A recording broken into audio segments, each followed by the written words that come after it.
Hello, everybody. Happy Thanksgiving and welcome to the first ever Thanksgiving edition of Dead Money.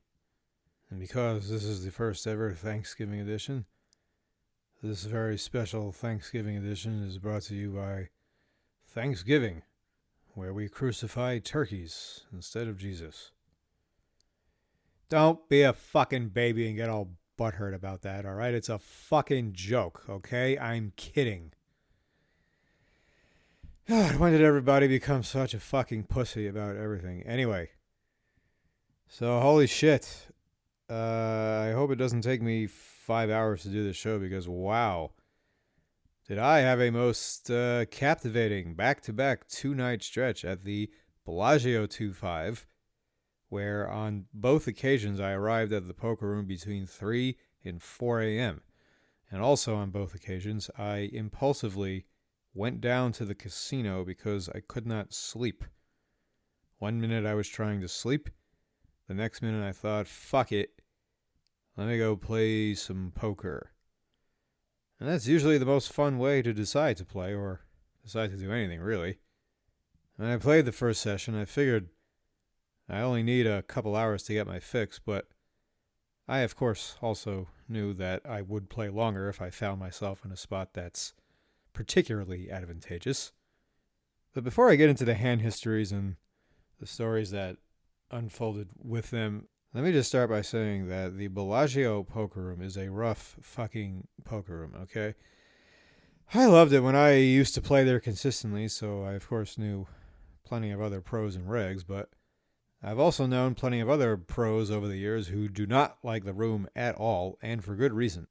Because when I was over there a lot, I was usually playing either 10, 20 or something higher, and the feeling is so much different in those games than from any other stake in that room. And especially when your table, as it often would be, is in the little upstairs high limit section in the back corner of the room. It's pretty secluded from the rest of the room, and obviously when you're playing this big, you're getting a much different breed of people at those stakes than you are at the other stakes. But especially at a place like the Bellagio, and even more so especially when their 2-5 still only has a $500 cap. And it's always funny to me that the Bellagio poker room was heralded as the amazing top poker room with all the biggest games, and they did have the biggest games. But those were all the no cap, no limit games, and the high limit mixed games, and the nosebleed mixed games in Bobby's room, now the Legends room. All its other games that were capped had the smallest cap in town. The 510 was $1,500 for years and years and years, and only in the last 2 or 3 did they finally up that to $2,500. 2-5, as I said, is still $500. 1-3 is $300. I mean, what the fuck is this? And you go to this place, and it's just like the culture of the room there is just, there's so many vultures, I mean people, particularly the regs, of course, who just have these crotchety, off-putting, bitchy, and obnoxious personalities. And they are so unnervingly tilting to play with because they all sit there with the same grungy, smug look on their face, like they know that the key to living the meaning of life and the holy grail and the fucking ultimate secret to successful poker is to just be a nit. One guy, for instance, he's a 510 reg for years. He's part of the fucking furniture. And he's there every day, all day, with his fucking headphones and his fucking iPad propped up on the table, watching his movies, doesn't talk to anybody, doesn't look at anybody, just goes about his business this way, and then he slow roasts people. Now, does this sound like someone who's good for a poker game and like someone you want to play with if you come in from out of town and are looking for some action over the weekend? It's insufferable. And then there's the dealers. Oh my god, they have so many fucking dinosaur dealers that are so goddamn slow. Basically, the whole time I'm there, everything feels like it's in slow motion. I just checked. I played 6 short, medium sessions of Bellagio 2-5 this year, and I could not believe that I've won all 6. So, little spoiler there, I won both of these 2 games that I'm going to talk about, but I've won all 6 times, and still, the only thing I can think about is how much I detest this game, and I'm always telling myself I'm never going to play it again. But still, every once in a while I do, and it's because I just like the Bellagio. I still enjoy the feeling of being in that poker room, even if everything about it is a massive pile of crap. I go there when I get the sudden urge for a fix that I know is never going to have too advanced of a lineup in with the cap being so low, so that's how I end up over there. Still wondering, though, will they ever raise the freaking cap? They added the 5-5 with a $1,000 cap, but that completely flopped. The game never ran, and none too surprisingly, because it makes no sense for a poker room to ever spread two different games with the same size big blind but with a different cap, and I've been seeing more and more of that. If the Bellagio wanted its 5-5 1K game to be a thing, then they needed to scrap the 2-5 500 game. They raised the cap on the 510 from 1,500 to 2,500, but they left the 2-5 at 500, which is ridiculous because now the jump up to the next level is that much more massive. Why couldn't they have at least made it 800? That would have been basically the same percentage increase. I mean, why couldn't they do something to at least try to have it keep pace with the 510? Anyway, so I sit down and wearing my cowboy hat, and nothing happened for a while. I probably folded everything the first, 40-ish minutes. And by the way, if you like playing with a tight image, that's very easy to establish at the Bellagio with the dealers being so slow. You're getting so few hands, but that doesn't matter to anybody. If you haven't been in a pot for 40 minutes, people are just going to think you're a rock, even though what took 40 minutes in this room may have only taken 27 minutes at another.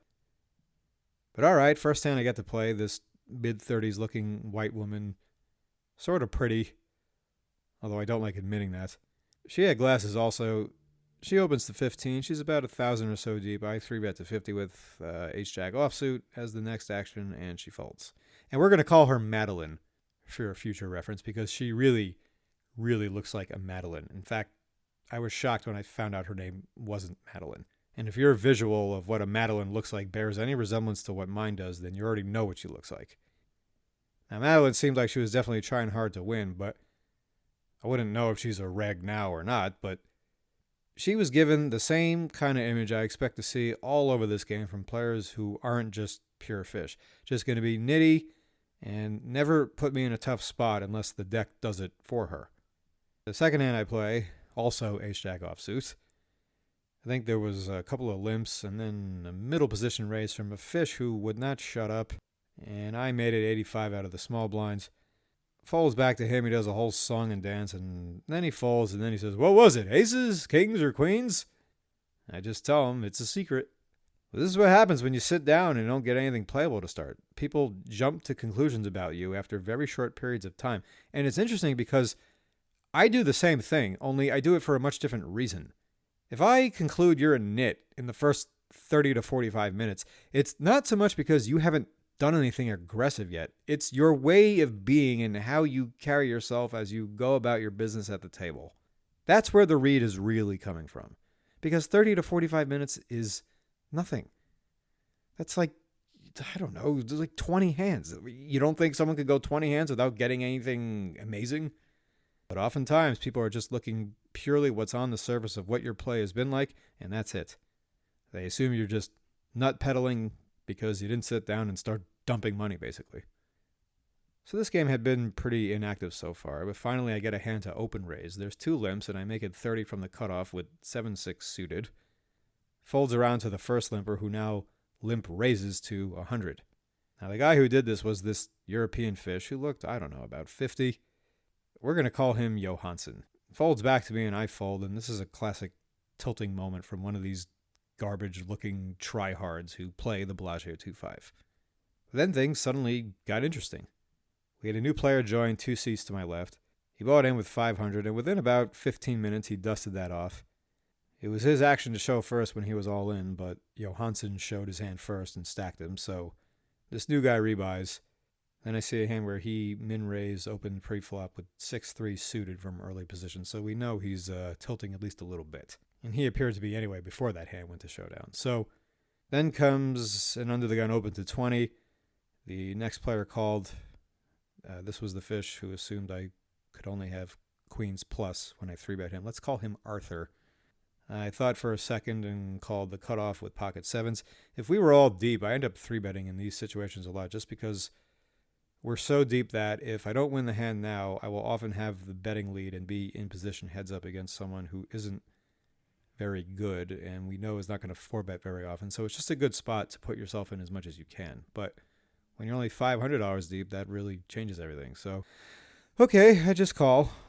And then our new man on the button, he 3-bets to 80.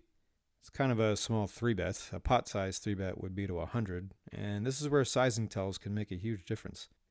If pocket sevens were no good here, people, especially when they're stuck, are not going to be 3-betting with this small of a size. So the original razor folds, and now Arthur, who had flatted again, and that's a little concerning because even though he's way overestimating how strong my 3-bet ranges could be from before, it's going to be hard to think I have a big hand again now if I decide to do something aggressive, because why would I just flat a big hand in the cutoff when there's already been a raise and a call? But Arthur is a fish, so sevens will have him beat a lot, and if he does have me beat with like 8s or 9s, he still might not go with it if I push the little red button, which I was thinking long and hard about doing. My first thought was actually to fold until I realized the 3-bet size was so small. I mean, we're probably deep enough for me to just call, but I didn't want to do that.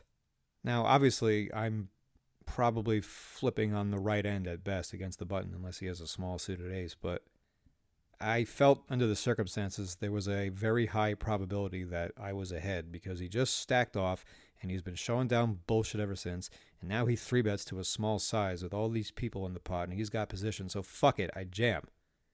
I was in the tank for a little while before doing so, since it's been a while since I made a play like this, and with the dealer next to me babbling on and on and on with other players, that wasn't quite helping me make my decision. So the 3-better thinks about it a little, and he calls it off sooner before later. It's back to Arthur, who's probably going to fold, and he does. And then he announces he folded pocket 8s. Then the board runs 10-7-4, 4-3, so I have a full house.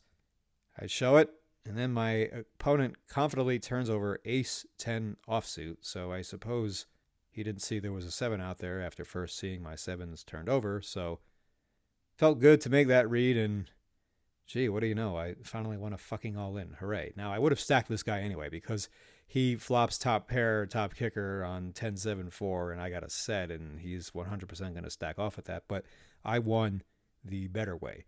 I won by getting it all in with the best hand before any of that happened, where I didn't need just an easy setup to stack him, so I'm much happier with the way I won the hands, even though I'm stacking this guy no matter what.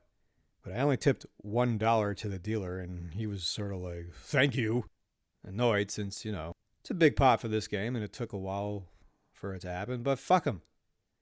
What kind of a fucking dealer engages in blah, blah, blah, blah, blah, blah, blah, blah, back and forth in the middle of a 3-bet pot when another player is thinking? I mean, I know the situation hadn't blown up yet, but the opportunity for it to do so was there, so the dealer needs to just shut the fuck up and let the players think in peace. You know, it happens sometimes. There's a big hand going on with 2 players, and there's other players rambling on and on with each other, and it's not necessarily a big deal, especially if they're not sitting that close to the players in the hand, but it's generally just good practice to not talk too much during a brewing spot. But the dealer cannot at all be noticed doing something like this.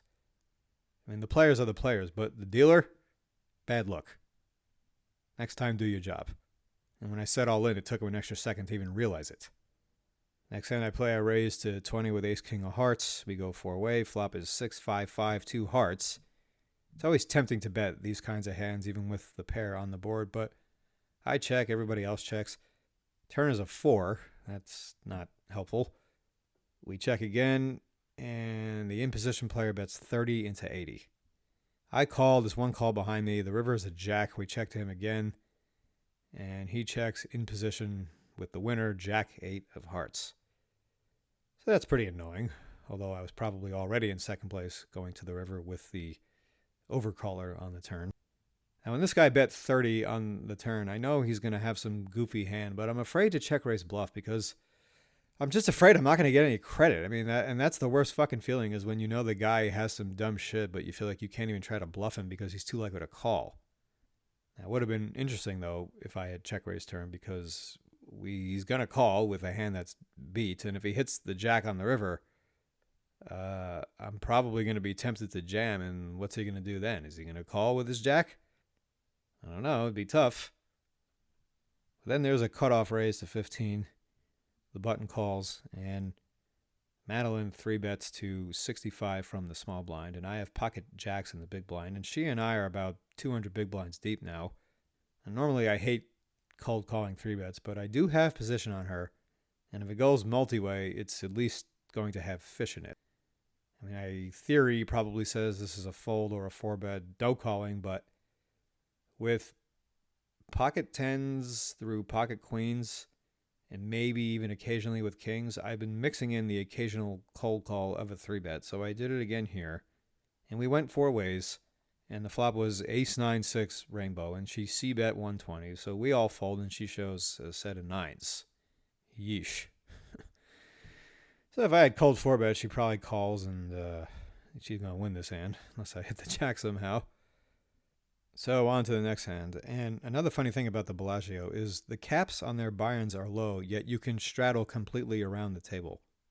So now we have a hand of 2, 5, 10, 20 because Johansson double straddled. It folds to the first straddle.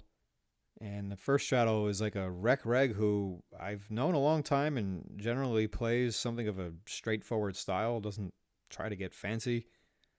Just wait for good spots to value bet. He suddenly open jams 700. Okay, I figured that's never going to be a huge hand.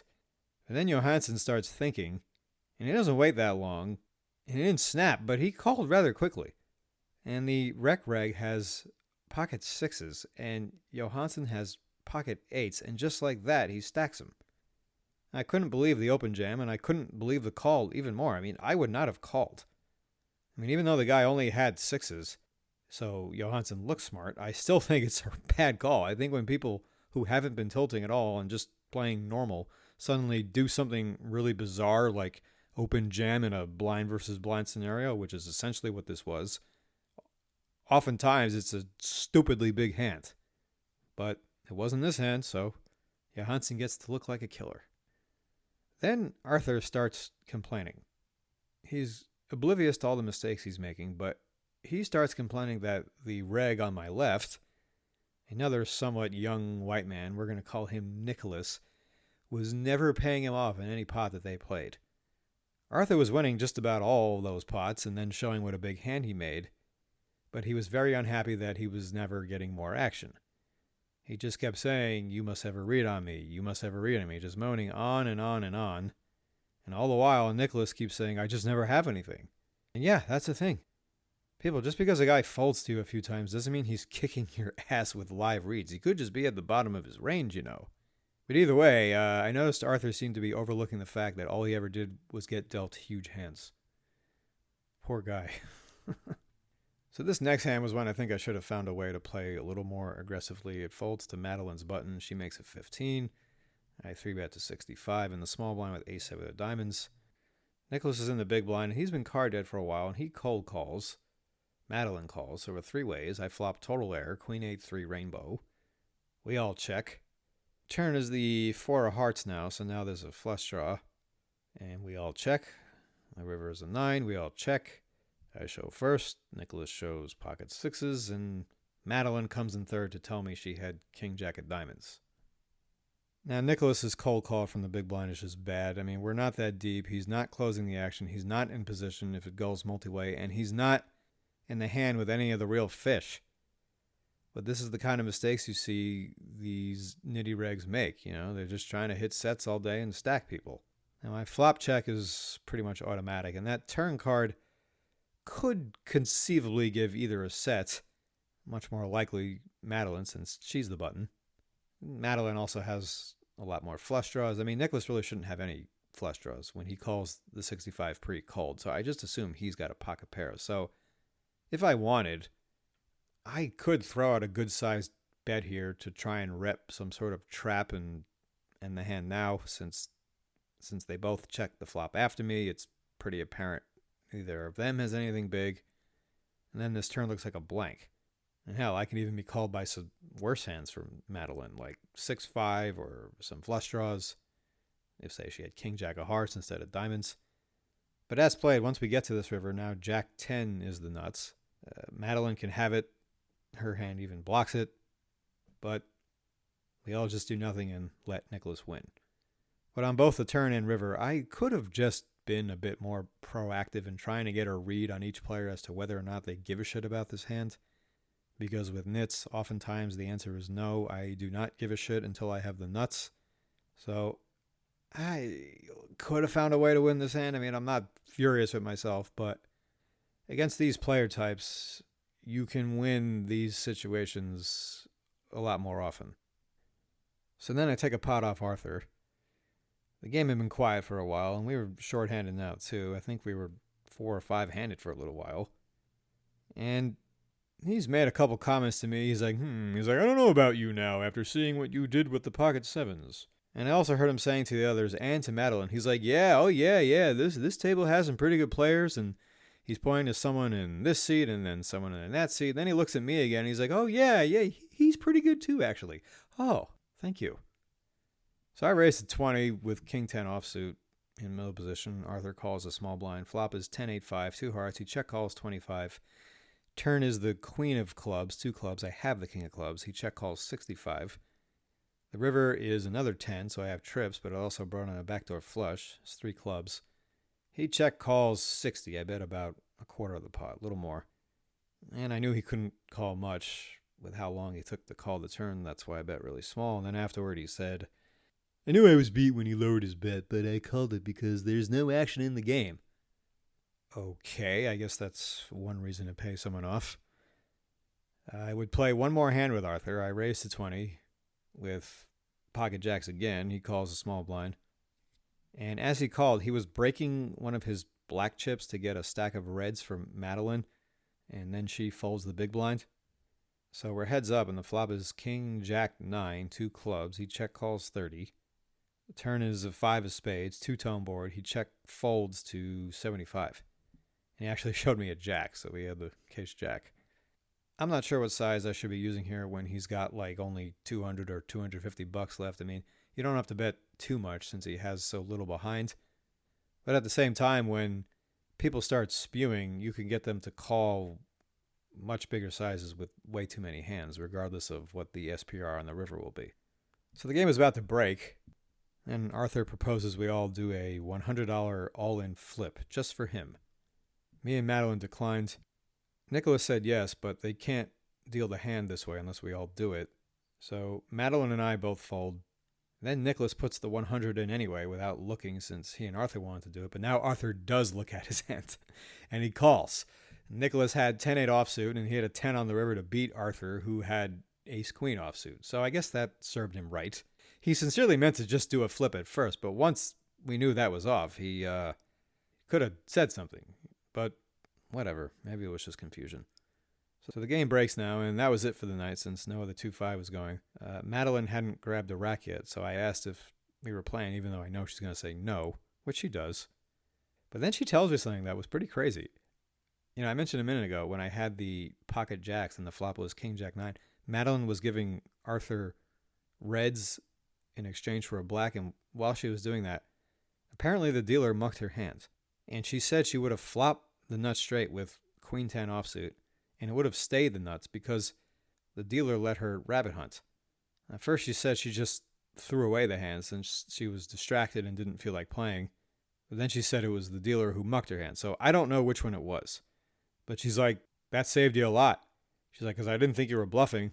She's like, so you owe me $1,000. I mean, obviously she's kidding, but at the same time, there was something subtly arrogant about her comment, like where she's just assuming I'm going to give her piles in that hand and double her up because who would ever fold to her when she has the nuts? Now, it's true that, yeah, I mean, thank God she did fold because I had a fucking set. I would have had to lose something significant. She would have check raised flop, blasted turn, maybe even jammed the turn if she wants to be an idiot. But if not on the turn, she's definitely going to jam the river. And I'll bet you I can probably fold, even though I can beat pocket 9s. But I was just like, wow, yeah. Hidden variance. But I also thought, good for me, and fuck her. It's like, oh, you made an egregiously careless mistake due to not paying attention and it cost you? Really? You don't say. I mean, yeah, it's like extra crazy for her that the one time this happens, it costs her a total setup in her favor. But you know something? That's the way it goes. If I'm never making that mistake, or if I'm never folding a hand because I'm making change for another player. I don't feel like playing this hand. And other players are doing that. Shouldn't I be the one who benefits from that? So I won a nice chunk of change, especially for a short session. Game broke only after a couple hours. Which brings us into the next night. I was really planning on sleeping, but once again, I couldn't fall asleep. And then I once again got the idea, fuck it, let's go back to the Bellagio and do this graveyard thing again, because these are the hours where poker tends to be the best. You can get a great game any time of the day, but people are clearly prone to acting crazier at night, with or without alcohol. And there's always more drinking and games at night anyway. And when you come in at this hour, you're also likely to be against people who've been playing all night, and some of them are going to be losing and really getting desperate. But still, anything can happen in Vegas. It's that kind of town more than any other place. Now, you talk about how quickly things change in day-to-day living. Well, where is that presented more extremely in this country than here? People come here and they blow everything, and then they hang themselves in their hotel room. That's a thing here. I mean, it's sad, and certainly the dark side of what I suppose has also always made Las Vegas so special. Maybe that's what I love about it so much, and why I chose to stay here all these years, because tons of people come and go here all the time. It's very transient. Anyway, so I walk into the room at around 4 in the morning. There's 2 games this time. Neither had a seat, but I walk by one of them, and who do I see? Nicholas, Johansson, and Madeline again. All fucking 3 of them. Part of why I wanted to come in at this hour is because it's far less reggy. So, of course, I encounter a bunch of regs, the same fucking faces from the night before. Now, I told you that Johansson was very fishy, but Madeline and Nicholas were not. They're not impressive, but they're Bellagio nits, and thus never anyone you prefer to play with. And I walk by, Nicholas sees me, and I'm wearing my cowboy hat again, since, I won with it the night before, so it obviously had to have been the hat. But Nicholas says to the other 2, he's like, "Hey, it's the guy from last night. We've been waiting for you." I said, "Yeah, sorry I'm late." At this point, I was very upset I didn't bring a butcher's knife with me. And then I could have at least stabbed myself in the heart right then and there. The game did look good, though. So, if that's the table that opens first, then alright, that's fine. As much as I didn't want to play with those same 3 people again, I do at least have a leg up because I got to see what they play like for a while the night before, as opposed to starting from scratch like I would be with the others. But the other game was the first to have a seat open, so I sit down there and fuck this. I played 1 orbit, folded everything, and then decided I'm not doing this. I didn't rack up, I just got on the transfer list and then waited on an empty table for close to 40 minutes, writing pieces of this episode, so it's not like I was just wasting time, because I am not going to grind a 100 big blind max game with a bunch of nitty-looking Asian regs, none of whom look over 25 years old. I always hear how soft the Bellagio 2.5 is because of the low cap, but on what few occasions I drop in there, I do seem to see lineups like this quite often.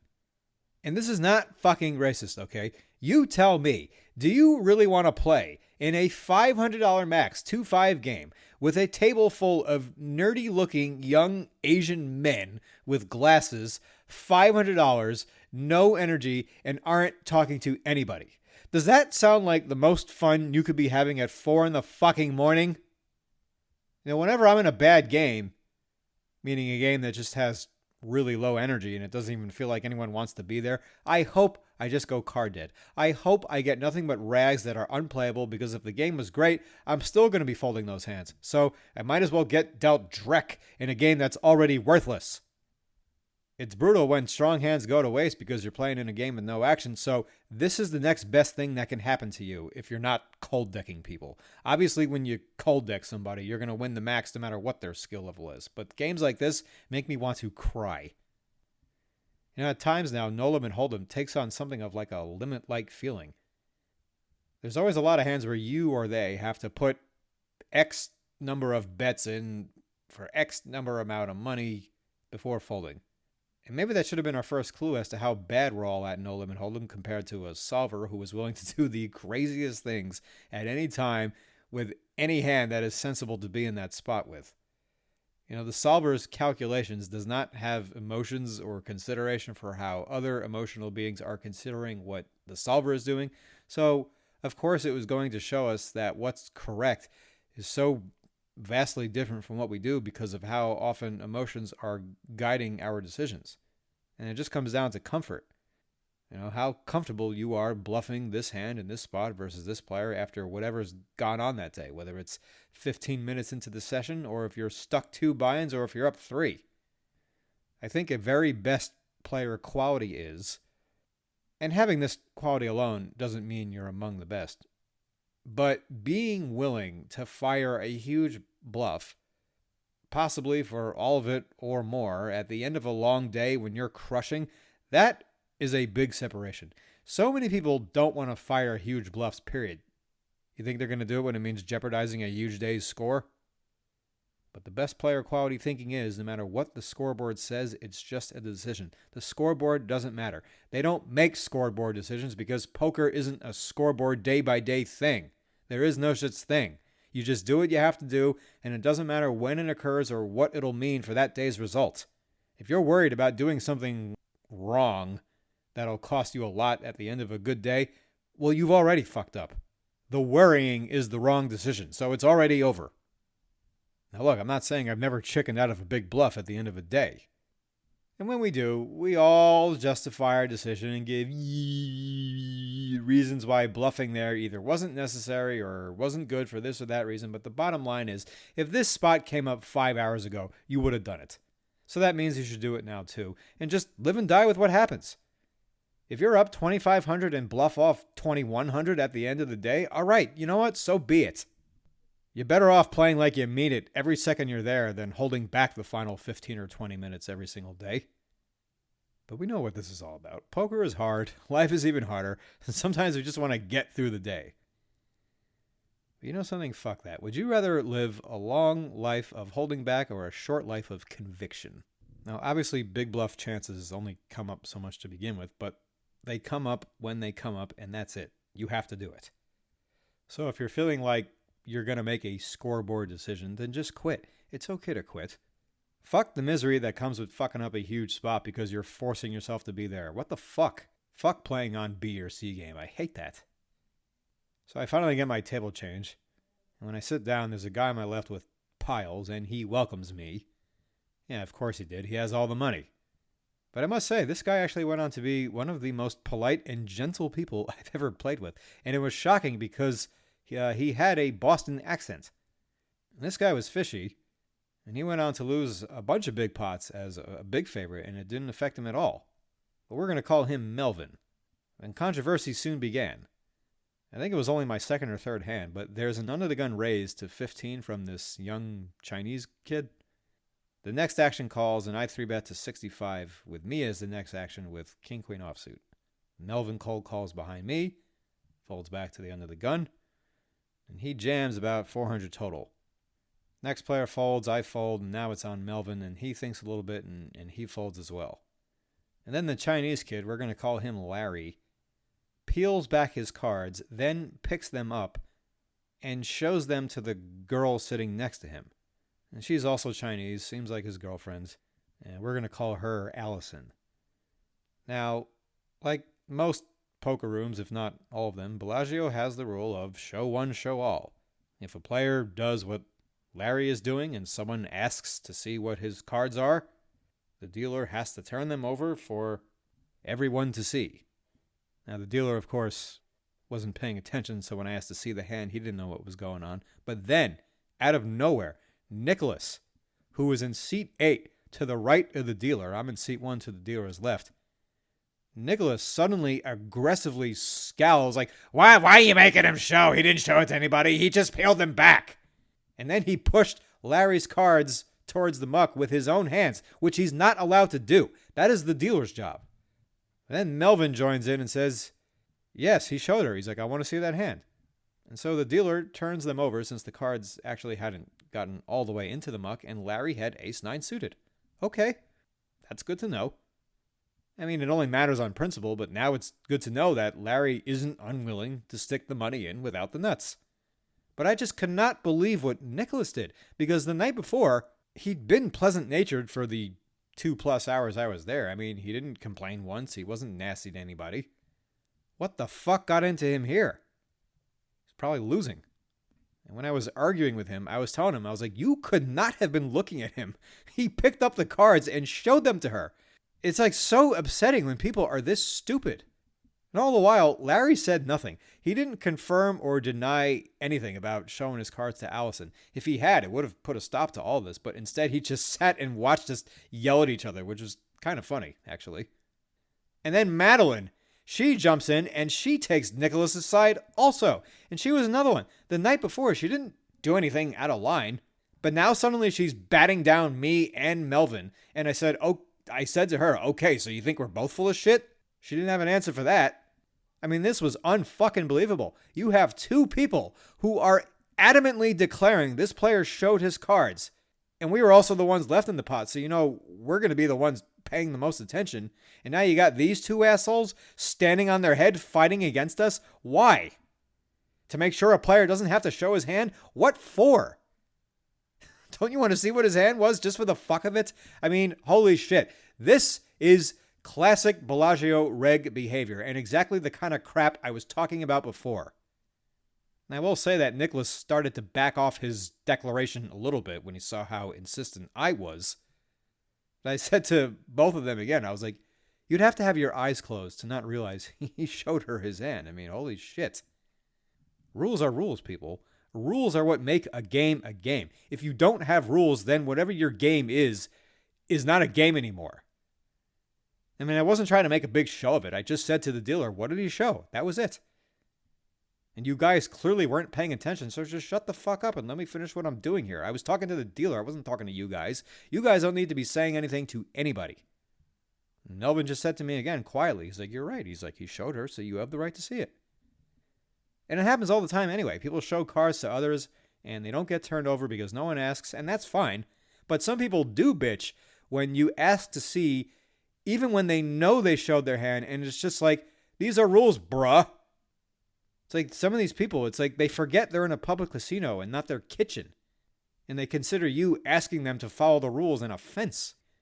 I think the reason I get into it with so many players over so many things is because I'm trying to be something of a leader. I don't mean the table captain who can't stop making a spectacle of himself, but these people act like such cunt-hairs all the time, and I refuse to let them do it because this is not their poker game. This is for all of us. And yeah, I could be a real smartass too, but most of the time I'm just fucking around with people and kidding. So if they get all self-righteous and pissed off about it, is that on me or them? Everybody takes themselves so seriously. That's what the problem is and why I'm here. This is a comedy show, people. I do insult comedy storytelling quite often. But whatever, on we go. I started wondering if Larry 4-bet all in because I was new, and since I'm wearing a cowboy hat, maybe he thought I was just one of those Texas maniac players and therefore he can jam anything. But then came some confusion with seat 2 and seat 3 about chopping. I think they had chopped before, but this time they didn't. It was an accident. Then there was just clarification about being consistent. And then I told seat 3 that I don't chop the blinds. I always play every hand. And he said, okay. He's like, but that's not going to come up with us since we're not next to each other. And I said, I know that, but life isn't over yet. So there may come a time tonight or in 5 years from now where we are next to each other. And I want you to be ready for when that moment comes. And then Melvin started saying how he hates it when his phone rings. He actually meant his text tone, which was extremely loud and annoying and kept going off. I hadn't said anything up until that point, but when he said that, then I told him, why don't you try turning it off? Then he's like, haha, yeah. He's like, I always do at work. Okay, so Melvin is unreachable when he's working, but when it's 5 a.m. at the casino, he shall miss no message from anybody. So then Allison limps. There's a raise. Melvin 3-bets the 55. Allison calls. They go heads up. The flop is like Jack 5-5. They get it all in. Melvin has aces. Allison has Queen Jack offsuit and hits a 2-outer on the river after starting the hand with only like $225. And both she and Larry seemed like they were going to be pretty tag at first, but after seeing that apparently was not the case. Then Larry raised 8-5 suited under the gun, and he gets into a crossfire with Melvin also. They're on the turn. Larry check raises all in. He gets snap called. All Larry had was a 12-outer combo draw with 1 card left, and he gets there also. Then I buy the button. I get King 4 offsuit. Melvin and Johansson limp. I check, and the flop is Ace King 4, bottom 2 pair. We all check. Turn is a 9. I bet 10, and Johansson makes it 30. And I call. The river is a 10, and I check call like 40 or 45. I didn't ask for a count. I just snapped. And he has ace-8 offsuit, so I win. Now, on the surface, my play looks normal, but I think I can either min re-raise the turn or even check min raise the river, because I was like so sure by his sizing that that was exactly the kind of hand he had, so it would have been good to thread the needle and make this pot a little bigger. So then the straddle was on, and Larry raises 30 from the hijack. I thought about 3-betting pocket 9s on the button, but I wanted Melvin in from the small blind, but he folds. Then the big blind 3-bets to 150, and he was another reg. And I was tempting to back jam like I did the day before with the pocket 7s, but this spot was completely different, and this guy felt really strong. So after Larry folded, I folded too. Then a bunch of people limp, starting with Johansson. And I limped the small blind with pocket 5s. Melvin thinks for a while and raises to 35 out of the big blinds. Johansson calls. There's one more call, and it's back to me. I was tempted to limp jam my 500, and I would have if Melvin used some really small bullshit size, but he didn't. And it also took him a while to raise, so that made me think he could have had a real hand. So the flop is ace-9-7. We all check. And the turn is a 5. All right. Flush draw is out there too. Maybe I can look to check raise these spots more often because I pretty much always bet. And betting is fine since there's a lot of hands that would call a bet, but check if check to. Instead, I bet 100 for 2/3 pot and no one calls. And after the hand was over, Johansson show folded that he had pocket kings. So yeah, good thing I didn't limp jam pre, even though it would have put me way ahead of him with one card to go at this point. But that aside, I don't think I've ever seen anyone try this hard to lose a hand. Johansson open limps pocket kings, which is already stupid, but okay, people do that. But then there's a raise to 35, and there were 4 people still left to act behind him. His plan almost completely failed when no one raised, but then the big blind bails him out and wakes up with something, so he gets his wish. Now he can limp raise, but instead of doing that, he lets up to 4 other players in with him, being sandwiched in the middle. I mean, Jesus, it's like, what the hell? I mean, Melvin's the weakest player at the table, and you're deep with him. Like, what are you doing? All right, thanks a lot. Then Allison opens to 20, and I think this was the first time I saw her open at all, and if it wasn't, she definitely never made it 20 before, so that already made me a little nervous. I got jacks on the button. I still 3-bet to 60. Melvin cold calls the small blind, and now Allison, like Larry did right when I sat down, when I had the king-queen offsuit, she 4-bet jams 400, and in hindsight, it took me way too long to go with this hand because I can probably just have her crushed if she has 9s or 10s. And if she plays anything like Larry and can have a small medium suited ace, I'm in good shape against those hands too. So I didn't tank, but I thought about this for a little bit and realized it's okay if she has a bigger pair. I was just going to be tilted because I was sort of expecting her to when she suddenly out of nowhere uses a much bigger opening size. But I do rejam. Melvin folds. The board runs out with low cards until a king hits the river. But she only had ace-4 suited, so she missed it all. Hooray. I also think it took me so long to go with this hand because I just had a lot of extra nerves from being in the game. I mean, I'm not used to showing up at 4 in the morning on impulse from not sleeping. You know, it's not that doing this was a bad idea, but when I play, I'm generally very methodical with how I prepare for a session. You know, I know I'm going into play hours before I do it. Then Madeline gets into a pot with Johansson. I think the flop was queen, jack 9, 8 on the turn. I don't know what happened, but the pot had over $400 in it by this point. Johansson jammed about half pot. Madeline calls him, and he has 10-9 suited, so he turned the straight. And then she completely blew a gasket. Once again, classic Bellagio reputation. Polite and friendly because she's winning, but something finally breaks against her, and then suddenly she turns into a fucking animal. Just a total fucking cunt.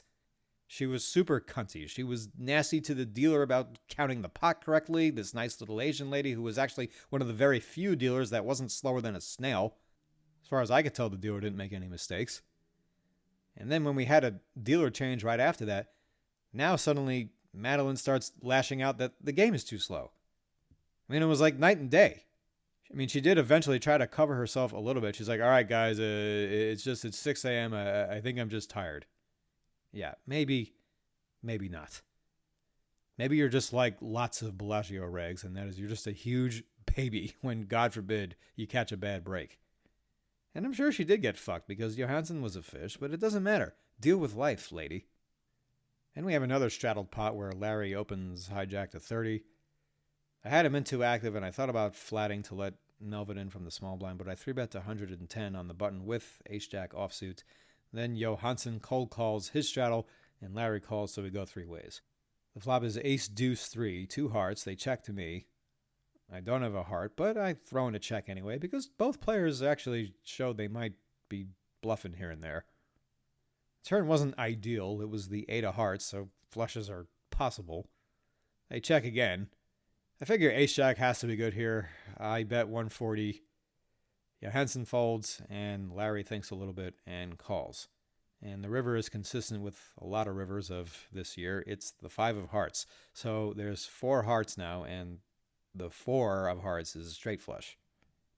Larry checks, and I debated for a while what to do. And the pot had around $610, and I thought for a while. And I ended up turning my hand into a bluff just to be safe, and I bet 550, and Larry folded pretty fast. Now, my hand has some showdown value against Larry's range, like if he has ace-8 suited, those kinds of hands, meaning not with the ace of hearts, since the ace on the board was a heart, but I was so confused because I thought he would probably bet any of his aces on the turn with or without a heart, but maybe he wouldn't, and I thought at first that he can't have like 9s or 7s with a heart, but maybe he can. Maybe he just has something really stupid. So ultimately, the reason I ended up betting so big was because I figured I couldn't lose. I either have him beat, or if he has, say, ace-queen with no hearts or just a small flush, those hands aren't going to want to see a huge bet when I can easily have the king of hearts, like if, say, I have pocket kings. And he's not going to have the king of hearts or the straight flush. If he did, he's going to come out betting big. So he either has a better hand that won't want to call a big bet, or he's just beat anyway. So either way, I win. And I flashed him a couple of glances at him too while I was trying to make this decision. He did not look happy. And the longer I thought, the more uncomfortable he looked. And when you're playing a big pot, and it's your decision and you're not sure, take your time, calm yourself down, think about the spot, and see if a read comes to you. Because you're going to have to navigate through a lot of difficult storms and have confusing assessments to make. It's tough when your best EV move is consistently accepting to lose X amount of dollars, whether it's bluffing it off, calling it off, betting worse hands for value, or getting bluffed. It's not always going to be huge pots coming to you on roller skates when all you have to do is calmly bet or jam.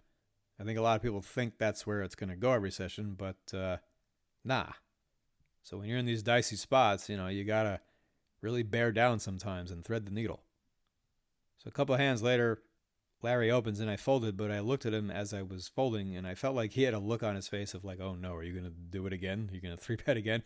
And that's when I realized, yeah, I've gotten to this guy. He felt big and bad when he 4-bet jammed the ace-9 suited, but things have changed since then, and this feeling never gets old. You're playing against some reg who thinks he's hot shit, but now you can tell he's afraid of you.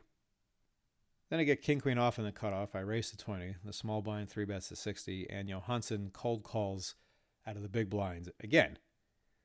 Now, the small blind was the reg I had folded the pocket 9s to earlier when he made a very big 3-bet. This was only a pot-sized 3-bet, and he'd been on a bit of a losing rush lately, so I thought there was an above-average chance he's kind of light now. I was actually a little more about what random shit Johansson was going to show up with. But the 3-better looks a little weak, seems a little weak, so I 4-bet to the pot size. I make it 240, and they both folded. I couldn't believe it. I'm so very selective for when I 4-bet bluff, but even then, I'm still shocked when I actually get the desired result. Now, after Nicholas lashed out over that nonsense with Larry showing his hand, I really wanted a piece of him, but he was never in a pot. Finally opens to 15 from the cutoff. I call with sixes in the small blind, but we only went heads up. I moved seats at this point to get Melvin on my right now, only now Johansson was on my left, but he folded, and the flop is 6-4 deuce, 2 hearts, okay.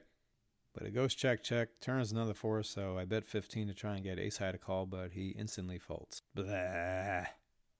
Back over to Madeline, her blood was still up, and then she got stacked again by some cooler.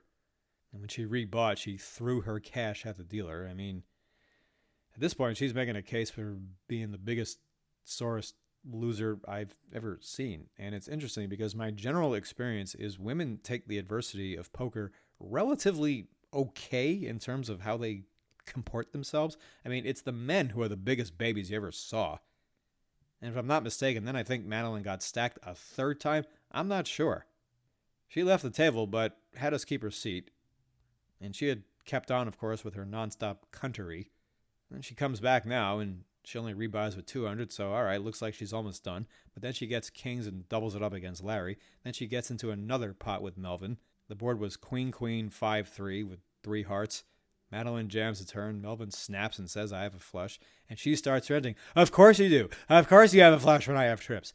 And for some reason, the dealer was taking forever to pull the money in and deal the river, which gave Melvin time to say, he's like, you're going to win now. You're going to win. Watch, you're going to win. And then the river is another 3. So we know she hits her full house. She turns over queen jack offsuit, so she had even less outs because Melvin had jack 4. So she wins this, but then she still wouldn't stop carrying on. Even after she doubled up and hits this very lucky river, she still won't stop. So Melvin tells her, like, okay, you won. You don't have to still be so angry. He's like, what are you, burning the rent money over there? And she's just like, I know. It's just like, I'm losing every hand now, and you're winning every hand. And he's like, I haven't been winning every hand. He's like, I've lost lots of hands. And he had. He just wasn't whining as much. And then she's saying again, I don't mean to be rude. I'm just tired, and it's just sick. It's like, I have trips, and you turn a flush. That's when I chimed in. I said, it'd be weird if that never happened. She's like, I know. I said, this is what you signed up for. She's like, I know. Calming down now. But she continued to go on a surge. In the space of about 90 minutes, she ran her $200 up to about $1,900. And God, this is the worst. This woman is acting like Phil Hellmuth, okay? And it's just another necessary evil, but there's so many players I love watching lose because they're assholes. So it's brutal watching them then go on some massive uptick and come roaring back from the dead like she did. And then, of course, she goes right back to being a nit instead of spewing left and right. But God, watching this white woman go on an emotional tear. If I really was the misogynist that blonde woman called me 2 summers ago at the World Series, and then I confronted her about it when I saw her again this past World Series, then seeing this from Madeline would be like the best day of my life. I mean, she'd be the Messiah. So now she's all happy again. Then she loses a small pot, and she contributed her brilliance by telling her opponent it was a small pot. That's why I didn't bluff. Oh, okay, so you only bluff at the big pots. Right. How could I forget? Quick little note, people. A pot being small is not a reason to not bluff at it. Anyway, Larry opens the 15. Melvin calls the button. I 3-bet to 90 with ace-jack of clubs in the small blinds. Larry and I are deep now. He tanked for a while and finally called, and Melvin folded. I flopped total air with 10-6-6. No clubs with his 2 spades. I think a little bit and check, which I expected to strengthen Larry's betting range by a lot, and then he bets 100, and I just folded. I mean, it sucks, but I don't need to overbattle this situation when my hand is this weak. And I also figured if I'm checking to him and he's got something marginal like 7s or 8s or something, he'll probably just check back to avoid being put in a spot. So while it's hard for him to have flopped a really big hand here, if he bets this flop, it's just probably a lot more trouble than it's worth to try and outplay him. I mean, if he checks back flop, then I might be able to run some brain fuck play at him, overbet turn or something, because he didn't seem like the trapping type. If he checks back, I'm not going to expect him to have anything huge. Then Allison opens to 20. Melvin calls the button. I 3-bet to 110 with pocket kings in the small blind. And for the 3rd time, Johansson makes a cold call of a 3-bet pot in a pot that I was in. Twice I was the 3-better, but this is the first time I finally have a big hand. And he'd been losing, so maybe he's getting ready to unravel. So I was looking forward to this. No one else called, and then the flop comes ace, king, queen, 2 diamonds. Once again, I have a peculiar decision to make, and have you noticed that throughout this session, this whole session, whether my hand was strong or not, just about every hand I played brought me at least one uncomfortable decision. And this is why you shouldn't play unless you're really sure you want to, because you never know when you're going to get hit with a barrage of weird spots. And it's so tilting because it just compounds itself on you, where you're just like, what? Can I get into one situation where I'm not asking myself, gee, what the fuck do I do here? And I've barely played the last few weeks, and this is what I'm coming back to.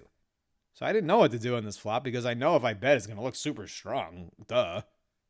But if I check and a jack or 10 rolls off, that's going to be a nuisance.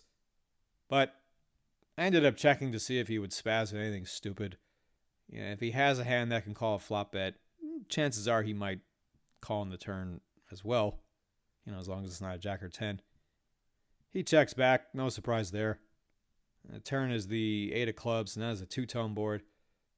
I bet probably like half pot. I don't know what I'd bet. He just folded. He probably just had something really stupid. Now, I had put Melvin on my right because he was the deepest and the most action, but I basically never got to play a pot with him. I mean, I didn't 3-bet him once, and seemingly every time one of us was in, the other was not. The one exception was when he raised cutoff, and I called with 6s on the button. I like to 3-bet this situation a lot, but with Johansson and Allison in the blinds, I wanted to bring them in since they both make a lot of mistakes too. We go heads up, the flop is 3-3 deuce, and Melvin check calls 20. Okay, this looks good. Turn is a 5, which I like even more, since now I expect his bigger aces to call again. I bet 70, close to the pot size, and now he check raises to 175. He had never done anything like this all night to this point. So, fuck me, I just folded. I mean, I'm guessing he turned the wheel, or maybe he flopped the boat. Whatever, I'm not getting my throat cut against this line. It's not necessary. He knows I can have a big hand, so if he's throwing in this check call, then this weirdly sized check raise, all right, just take it. I thought I played well throughout pretty much all this session and made some aggressive decisions, but nothing ever got to showdown, so the whole time I think everybody still just expected I was playing pretty tight. The game got shorthanded for a while, but then it was filling back up with the next day crowd coming in around 8 a.m. And plus I knew Melvin was leaving soon to have breakfast with his family, so with knowing that, I decided that's enough. Madeline and I were really deep, and it would have been fun to bluff her off a huge pot, but she was being really tight again, plus she was on my left, so it wasn't going to be as easy to get a good bluff spot anyway, so I just called it around 9-something in the morning after about 4.5 hours. Before I left, Melvin asked where I was from, and I told him New York. He's like, oh, really? He's like, I would have guessed Texas. I said, why? Because of my jacket? Ba-doom-tsh. Took him a few seconds to get the gag, but he got it, so nicely done. Oh, God. All right. That's enough for the day. It's a holiday weekend.